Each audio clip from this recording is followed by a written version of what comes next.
Probably the earliest sign of stress in a family system would be everyone feeling like they're walking on eggshells. Everyone then is feeling as though they can't communicate with one another, they're feeling isolated from one another, and trying to tiptoe around each other so as not to have any outbursts or angry exchanges.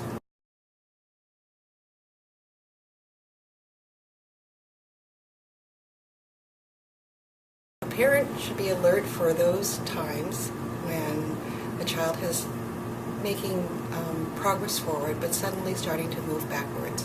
For example, if you have a younger kid who has been successfully toilet trained and they start to have accidents at home or preschool. For someone older, you'd like to look for things like their academic performance starts to decline, they're less interested in friends, they're losing concentration, they're more irritable, and maybe kind of mopey and having a hard time just being happy and proceeding with the things that they enjoy.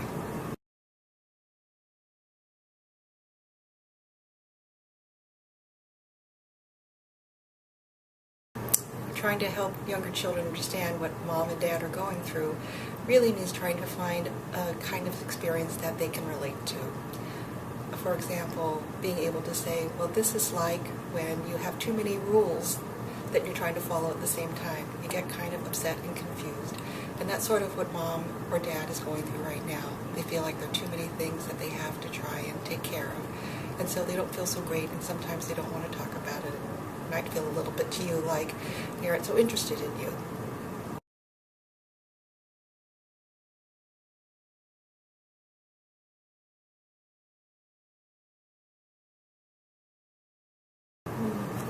Well, usually helping a child understand what they're experiencing means having a conversation.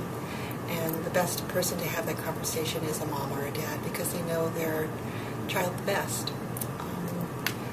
And usually kids are pretty good about letting a parent know what's on their mind if they get a clear signal that the parent's interested and the parent will be accepting and supportive of whatever they hear.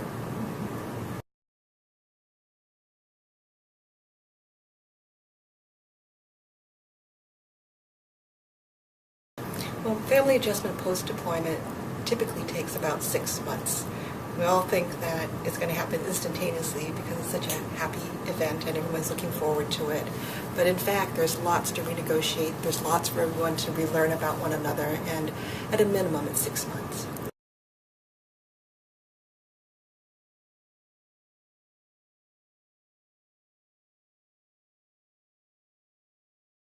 I think the key to creating a safe environment is having set up a clear understanding that communicating is really so essential. When family members start to isolate from one another, when they start to send off signals that are ambiguous, everyone's left wondering and in suspense. And when you're feeling like you can't talk and you're having to guess at what's going on with everyone in the family, that's what makes someone feel unsafe.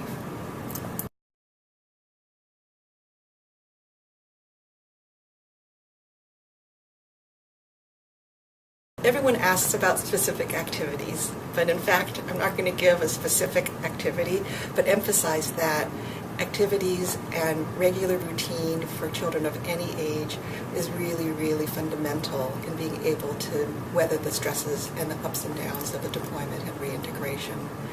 The more you can have everything set in place and kids know what to expect in terms of their day-to-day expectations and the rules and the places that they need to be and the commitments that they have and who's going to be there to help them, the better everyone will feel and the better everyone will function.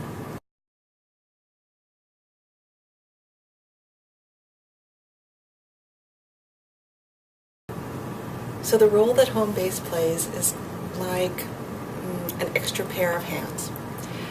And when my kids were young and my whole family was in California and I was here in Boston and had my first challenges as a mother, I often thought, as I'm sure many parents do, I wish I had an extra pair of hands. And that's exactly what we strive to do at home base. Not to step in where we aren't necessary, but to leave it to moms and dads to figure out where it is that they need some assistance. And we try to provide that assistance across a wide spectrum, whether it's through phone support or brief consultation, whether it's working directly with parents, whether it's helping parents get directed to resources for their children in their communities. We do all of that, all with the understanding that sometimes just an extra pair of hands at the right time makes a huge difference.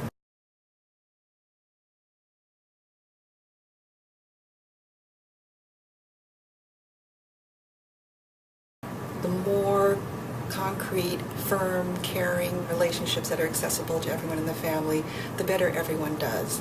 And in terms of younger age children, I think that really means making sure that they're aware of who they can go to when they're feeling stressed.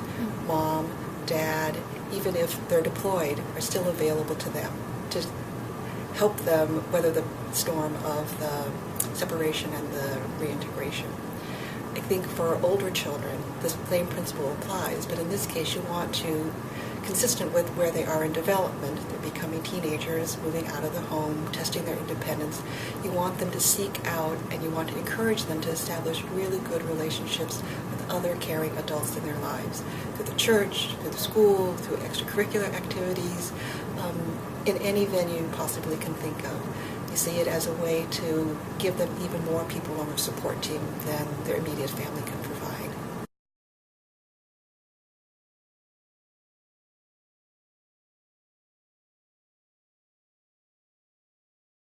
Every family that I've worked with has tremendous resilience and tremendous resources, and I have come to admire every family that I've worked with deeply. And it is out of that sense of your capacity to meet the challenges that you are facing that all of our knowledge about moving ahead comes. So please don't hesitate to be in touch with people who understand your experience and are there to help you do what's best for you and your family.